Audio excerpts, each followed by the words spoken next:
শয়নে স্বপ্নে নিশি জাগরণে কি শুনেতেছি আমি, বিশ্ব ভেদিয়া উঠিছে গেল কান্নার ধ্বনি, কাঁদিছে দেবী বসুন্ধরা হাহাকার রবে, দেশে দেশে পাপানল জ্বলিয়া উঠিছে, ধনী বণিকার গর্বিত জমিদার অবহেলে দিনজনে করিতেছে অত্যাচার, নারী জাতি লয়ে তারা করেছে পাপের ব্যাসতি। ও এখন আমি কি করি, কেমন করে আমি ধরা থেকে পাপ মুক্ত করি, আমি যে কিছু বুঝতে পারছি না।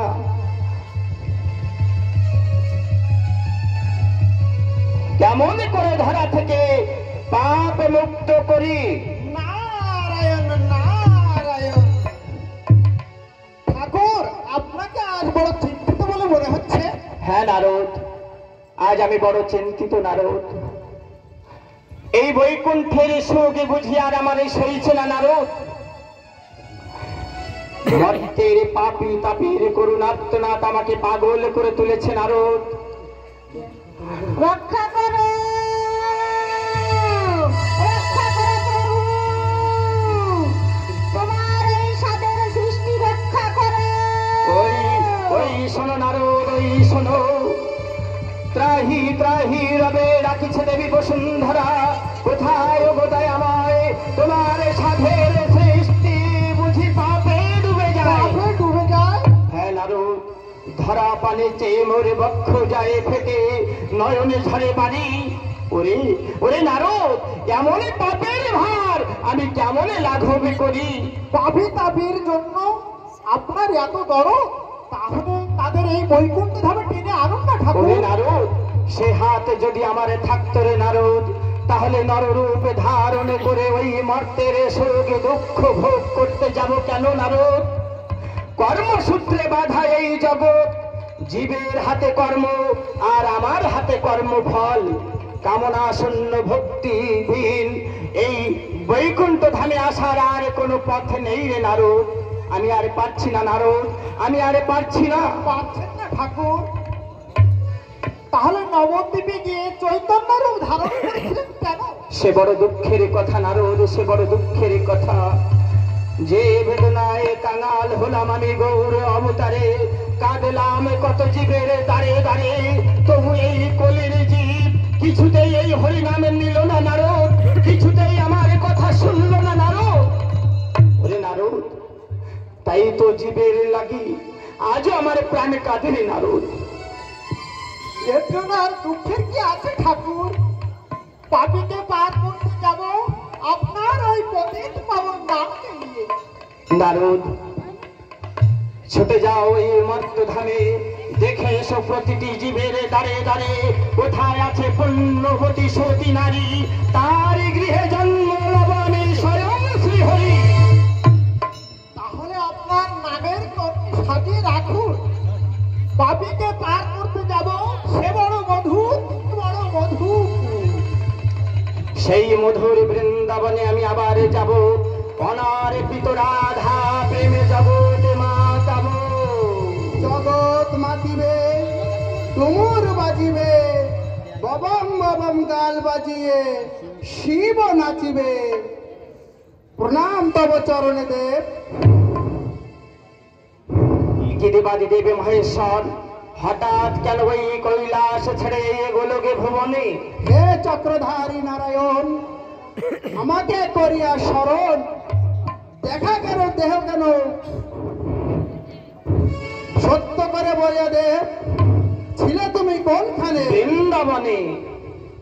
বৃন্দাবনে? হ্যাঁ শঙ্কর, যেখানে কৃষ্ণ কথা সেইখানেই তো বৃন্দাবন। বড় হাসির কথা শ্যাম গিরিধারী, আবার কোন রাধিকার প্রেমে ছিলে লুকাইয়া আমি স্বর্গ মর্ত পাতাল করিয়া ভ্রমণ, নাহি পাই সাড়া। সত্য করে বলো দেব, এতদিনে ছিলে কোনখানে?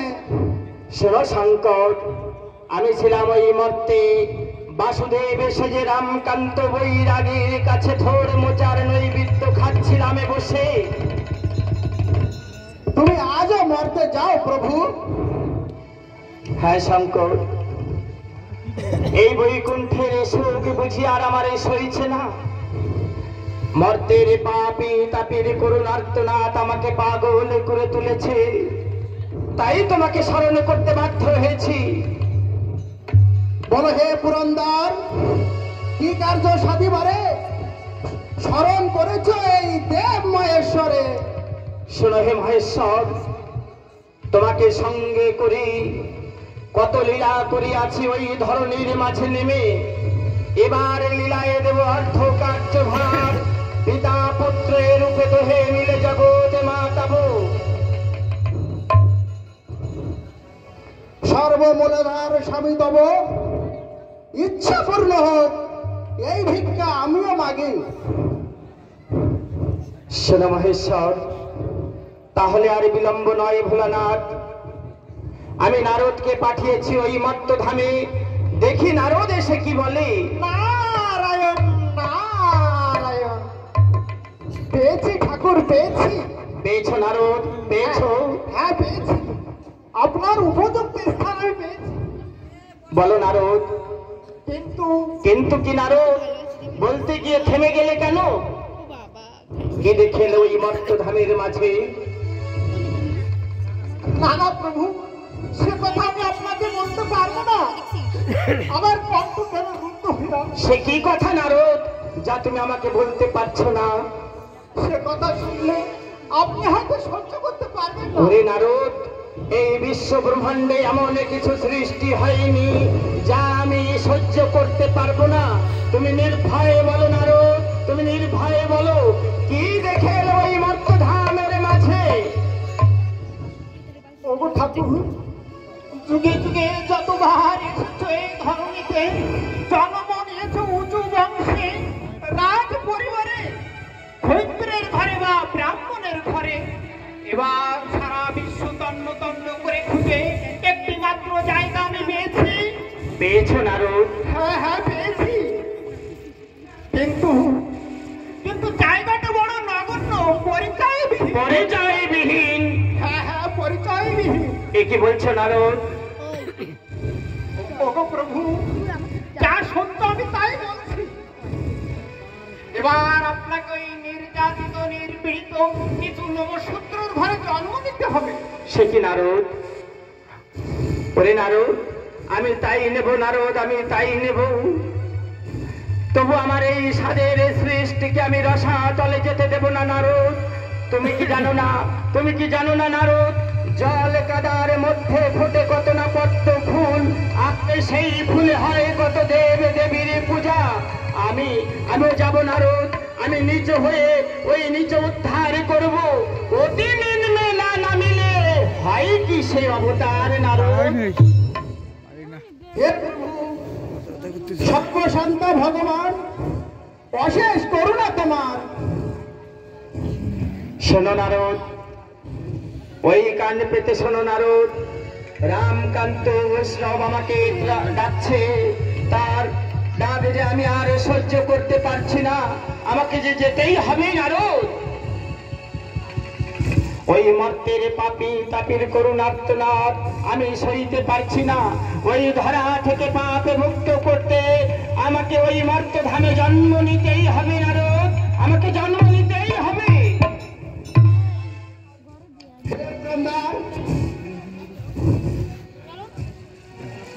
আমরা যাব সেই লীলার সঙ্গে হয়ে, তোমার নাম প্রচার করে বিশ্বের এক প্রান্ত হতে অপর প্রান্ত পর্যন্ত কাঁপিয়ে তুলব তোমার নামের মহিমা, তোমার নামের মহিমা।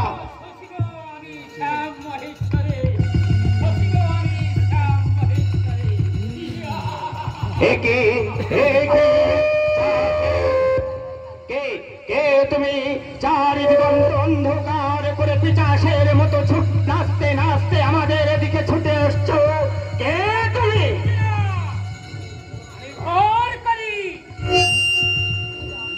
কলিরাজ? কিন্তু তুমি এই বৈকুণ্ঠ ধামে এসেছো কোন অধিকারে?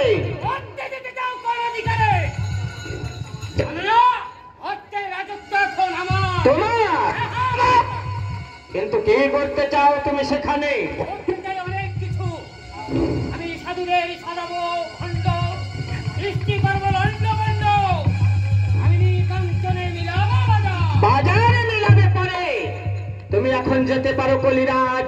আমার এই সাধের সৃষ্টির বুকে তুমি যাও বিষের বাটি হাতে নিয়ে আমার বৈষ্ণবদের সংসারী সাজাতে। আর আমি যাব ওই সূর্যের মাঝে মাধুর্যের প্লাবন নিয়ে তোমার ফসল নাশ করে সংসারীকে বৈষ্ণব সাজাতে। দেখা যাবে কলি এই অভিযানে কে হারে আর কে জেতে। বহুত আচ্ছা, বহুত আচ্ছা। অনেকে তুমি যদি যুগ অবতার হয়ে এসে থাকো, আমিও থাকবো তোমার পিছু পিছু।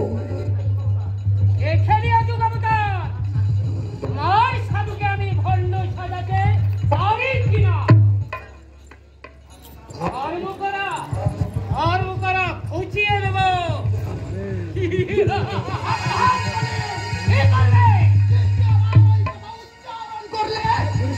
কি করবে তুমি?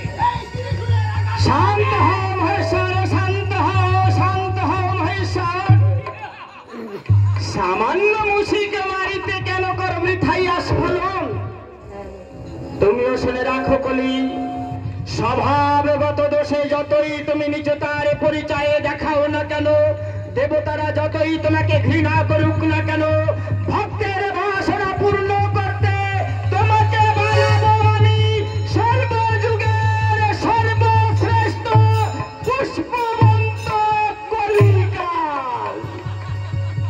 কারণ যদা যদা হি ধর্মস্ব গ্লানির্ভবতু ভারত অভ্যুত্থানমধর্মস্য তদাত্মাनं সৃজাম্যহং পরিত্রাণায় সাধূনাং বিনাশায় চ দুষ্কৃতং ধর্ম সংরক্ষণার্থে সম্ভবামি যুগে যুগে।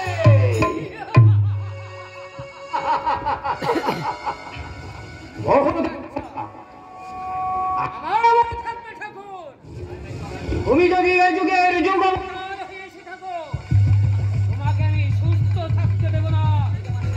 এই আমার শেষ কথা, এই আমার শেষ কথা যাও নারদ যাও, যাও ভোলানাথ। পূর্ববঙ্গের ফরিদপুর জেলায় সফলাডাঙ্গা গ্রামে পিতা যশমন্ত মাতা অন্নপূর্ণা বিরাজ করছে। তারই চতুর্পার্শ্বে তোমরা জন্মগ্রহণ করো, রূপায়িত করে তোলো আমার এই লীলা সাধকে। নিশ্চয় যাব প্রভু, নইলে আমার ত্রিসত্য অঙ্গীকার মিথ্যা হয়ে যাবে। ত্রেতা যুগে একদিন ক্ষীরোদ সাগরের তীরে মহাবীর রাম ভক্ত হনুমানের কাছে আমি প্রতিজ্ঞা করেছিলাম, সন্ধ্যায় আমার দেখা হবে তোমার সঙ্গে আমার। আর কি হয় সেই শুনে তুমি যাচ্ছ, হনুও যাচ্ছে, সব মিলিয়ে যাবে, মিলিয়ে যাবে। শঙ্কর যত লীলা করিয়াছ, এই ধরনীর মাঝে নেমে সব সময় সঙ্গে রেখেছ আমায়। এবার জন্ম তোমার শান্তি মায়ের কোলে, শান্তি মায়ের কোলে। যাও নারদ, এবার পূর্ণ শক্তি ও সবলে দেহে নামতে হবে ওই ধরার মাঝে। তা না হলে ওই কোলের কবলে থেকে ধরাকে পাপ মুক্ত করা যাবে না নারদ, পাপ মুক্ত করা যাবে না। আশীর্বাদ করুন ঠাকুর, আমি যেন ওই মায়াময় মায়ার সংসারে গিয়ে ওই রাতুল তরণ ভুলে না যাই, ওই রাতুল তরণ ভুলে না যাই। দুঃখ করবারে কিছু নেই নারদ, দুঃখ করবারে কিছু নেই। তুমি যাও ওই মর্তধামে, আমিও আসছি তোমার পিছু পিছু, আমিও আসছি তোমার পিছু পিছু। না ঠাকুর না, আর আমি তোমাকে ওই মর্তে যেতে দেব না। কেন লক্ষ্মী? তোমার আমার মধুর মিলন আস্বাদিতে এই বিশ্ব সৃজন, তাই তোমাকেও যেতে হবে ওই মর্তের মাঝে। না না, এই লক্ষ্মী আর তোমার সঙ্গে মরতে যাবে ভেবেছো ঠাকুর? কেন লক্ষ্মী, মরতে নিয়ে গিয়ে আমি কি তোমাকে খুব কষ্ট দেই? মরতে নিয়ে গিয়ে তবেই আমাকে সুখে রেখেছো ঠাকুর। যুগে যুগে আমার যে শুধু কাঁদতে হয়েছে। এবার আর তোমায় কাঁদতে হবে না লক্ষ্মী। তোমাকে আর মাকে যতবারে কাঁদিয়েছি, এবারে দেব তারে সান্ত্বনা। হ্যাঁ লক্ষ্মী, কলের কলুষ নাশ করতে ওই সূর্যময় ভক্তকে ত্রাণ করতে জন্ম লব আমি ওই মাটির মানুষ হয়ে। তোমায় নিয়ে বাঁধবো আমি মাটির ঘর, জঙ্গলময় ভক্ত দিয়ে গড়বো আমি শ্রী বৃন্দাবন। তুমি আমি দুজনে মিলাবো বাজার। প্রভু। হ্যাঁ লক্ষ্মী, সফলাডাঙ্গার ঈশানে কোণে ঝিকাবাড়ি গ্রামে লোচনের ঘরে তোমার প্রতীক্ষায়। আর তুমি যাবে কোথায় প্রভু? আমি যাব পূর্ববঙ্গের সফলাডাঙ্গা গ্রামে রামকান্তের বরে পিতা যশমন্তর ঘরে। আর কতদিন পরে তোমায় আমি কাছে ফিরে পাবো ঠাকুর? তুমি কোনো চিন্তা করো না লক্ষ্মী, ঠিক সময়ে তুমি আমাকে কাছে পাবে। ওগো প্রভু, তুমি জানো না প্রভু, নারীর পরাণে কত ব্যথা, তাই বলছি। কি? বনমালী গো তুমি লক্ষ্মী,